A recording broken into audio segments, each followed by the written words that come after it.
দেশবাসী, আসসালামু আলাইকুম। আমি ভিডিও করি, আমি কন্টেন্ট করি, আমি যাই করি না কেন, অনেকের মনে অনেক প্রশ্ন, আমি কেন এসব করি। অথচ আমি যদি একবেলা খেয়ে থাকি না খেয়ে থাকি, তারা এ কথা বলতে আসবে না। প্রায় আমি ৮টা বৎসর আমার গ্রামে বসবাস আমি করি। আগে আমি বাইরে চাকরি বাকরি করতাম, যাই হোক কাজকাম করে খাতাম। আমি ৮ বৎসর দেশে আসছি।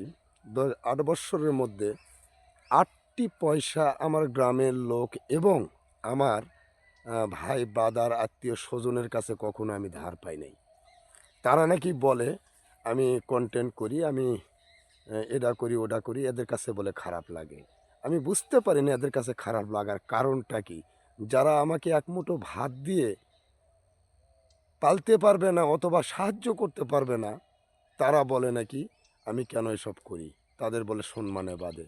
তাদের যদি এতই সম্মানে বাধে, তাহলে আমি যদি আজকে না খাইয়ে থাকি, তারা কিন্তু আমাকে এক মুঠ ভাত দিয়ে সাহায্য করবে না।